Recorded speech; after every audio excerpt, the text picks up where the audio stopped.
আসসালামু আলাইকুম এভরিওয়ান, আর কেরাস YouTube channel থেকে আপনাদের সবাইকে স্বাগতম। তো বন্ধুরা দেখুন, যাদের আপনারা সরকারি চাকরি প্রত্যাশী রয়েছেন, বয়স নিয়ে একটি ঘাপলা রয়েছে যে আপনারা অনেকে চাচ্ছেন যে বয়স 35 বছর করা হোক।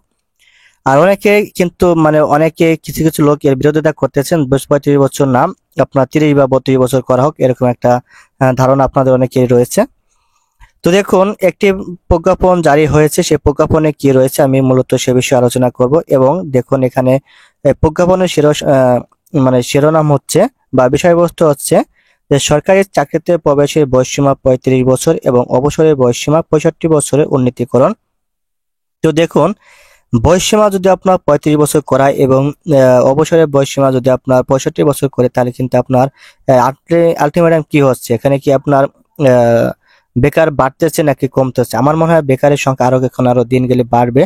আহ, বয়স সংখ্যা যায় 35 বছর করা, এটা ঠিক আছে, কিন্তু আপনার এই আপনার অবসরের সময়সীমা কিন্তু 65 না, 62, 60, এমনকি 55, 58 করলেও আমি মনে করি যথেষ্ট। তো দেখুন, এখানে আসলে কি এই প্রজ্ঞাপনে কি লেখা আছে, আসলে কি আপনার বয়সসীমা বৃদ্ধি পাবে কিনা বা বৃদ্ধি অলরেডি পেয়েছে কিনা, সে বিষয়ে এখন আলোচনা করব। তো বন্ধুরা, বিস্তারিত আলোচনা শুরু করার আগে আমার এই চ্যানেলে মূলত সরকারি চাকরি রিলেটেড সমস্ত ইনফরমেশন দেওয়া হয়ে থাকে এবং সমস্ত আপডেট নিউজ দেওয়া হয়ে থাকে। তো আপনি যদি আমার এই চ্যানেলে নতুন হয়ে থাকেন, চ্যানেলটি অবশ্যই সাবস্ক্রাইব করে রাখবেন যাতে পরবর্তী ভিডিও আপনি খুব সহজে পেতে পারেন। তো চলুন দেখুন এই প্রজ্ঞাপনে কি লেখা আছে। এটি জারি হয়েছে আপনার গণপ্রজাতন্ত্রী বাংলাদেশ সরকার মন্ত্রিপরিষদ বিভাগ থেকে। এখানে দেখুন আপনার 18 সেপ্টেম্বর 2024 তারিখে এটি প্রকাশিত হয়েছে। আর এখানে লেখা আছে বিষয়বস্তুতে যে সরকারি চাকরিতে প্রবেশের বয়সসীমা 35 বছর এবং অবসরের বয়সসীমা 65 বছর উন্নীতকরণ। আর সূত্র হচ্ছে জনাব মোহাম্মদ মাহবুবুর রহমান, মহাসচিব, Bangladesh administrative service association, 63, new Eskaton, Dhaka, এর 5 সেপ্টেম্বর 2024 তারিখে এই সংখ্যক স্মারকে প্রেরিত পত্র। তো বন্ধুরা, আসলে কিন্তু আপনার যে চাকরির যে প্রবেশের বয়সসীমা 35 বছর, সেই 35 বছরের বয়সসীমা 95% নিশ্চিত হয়ে গেছে, আর মাত্র 5% অবশিষ্ট রয়েছে।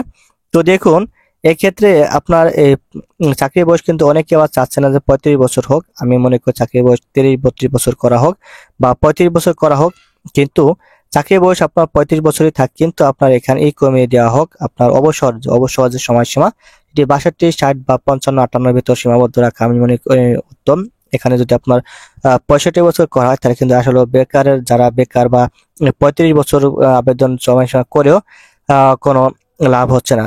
এরপরে 35 বছরের বয়স সীমা করা কেন অনেক সুফলও রয়েছে এবং অনেকগুলো কুফলও রয়েছে। তো 35 বছর বয়সে সুফল কি এবং কুফল কি, সে বিষয়ে নিয়ে আমি আলোচনা করবো অন্য একটি ভিডিওতে। আপনারা ভিডিওতে চোখ রাখুন। দেখুন এখানে কি বলছে যে উপযুক্ত বিষয়ে সরকারি চাকরিতে প্রবেশের বয়সসীমা 35 বছর এবং অবসরের বয়সসীমা 65 বছরের উন্নীতকরণের লক্ষ্যে বাংলাদেশ অ্যাডমিনিস্ট্রেটিভ সার্ভিস অ্যাসোসিয়েশন হতে প্রাপ্ত পত্র এই সঙ্গে প্রেরণ করা হলো, কপি সংযুক্ত করা হয়েছে আর কি। এরপরে লেখা আছে যে বর্ণিত বিষয়ের সঙ্গে জনপ্রশাসন মন্ত্রণালয়ের কর্মবিরোধী সম্পৃক্ততা থাকায় সদয় অবগতি ও প্রয়োজনীয় ব্যবস্থা গ্রহণের জন্য নির্দেশক্রমে অনুরোধ করা হলো। জাস্ট এতটুকু এই প্রজ্ঞাপনে লেখা আছে এবং সংযুক্ত 8 পৃষ্ঠা, আপনার বিস্তারিত কিন্তু একটা প্রজ্ঞাপন ওইভাবে তারা জমা দিয়েছে। আর এখানে আপনার ধরুন স্বাক্ষর করেছে হচ্ছে আপনার মোহাম্মদ হ্যাঁ, সাজেদাতুল হাসান, যুগ্ম সচিব। এখানে আপনার তার নাম্বার দেওয়া আছে দেখুন। আর দেখুন নিচে কি লেখা আছে, অনুলিপিতে বলা আছে যে জনাব মোহাম্মদ মাহবুবুর রহমান, মহাসচিব, Bangladesh administrative service association, 63, new Eskaton, Dhaka, এবং মন্ত্রিপরিষদ সচিবের একান্ত সচিব, যুগ্ম সচিব, মন্ত্রিপরিষদ বিভাগ থেকে মূলত আপনার এই প্রজ্ঞাপনটি আসলে আপনার এখানে দেওয়া হয়েছে বা তাদের কাছে জানানো হয়েছে। এখনো কিন্তু চাকরির বয়স আপনার চূড়ান্ত ভাবে 35 বছর করা হয়নি, বা এখনো কিন্তু আপনার লিখিত কোনো প্রজ্ঞাপন এখনো প্রকাশিত হয়নি। আর যতক্ষণ পর্যন্ত লিখিত প্রজ্ঞাপন আপনার প্রকাশিত না হবে, ততক্ষণ পর্যন্ত কিন্তু আসলে বলা যাচ্ছে না চাকরির বয়স 35 বছর হয়েছে কিনা।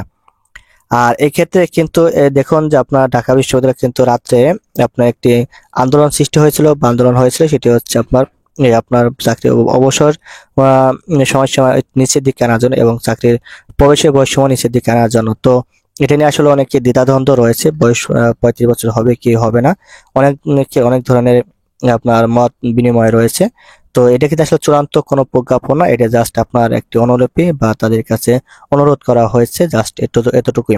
তবে আশাবাদী যে চাকরির প্রবেশের বয়স কিছু না কিছু বৃদ্ধি পাবে এবং সেই সাথে যদি আপনার চাকরির অবসরের সময়সীমা বৃদ্ধি পায়, তাহলে যারা বেকার রয়েছে তাদেরকে সহজে পদ ফাঁকা হবে না। আর সহজে পদ ফাঁকা না হলে কিন্তু আসলে যারা বেকার তাদেরকে তেমন তারা লাভবান হতে পারছে না, বা তাদের তেমন কোনো লাভবান হওয়ার কোনো সম্ভাবনা নেই।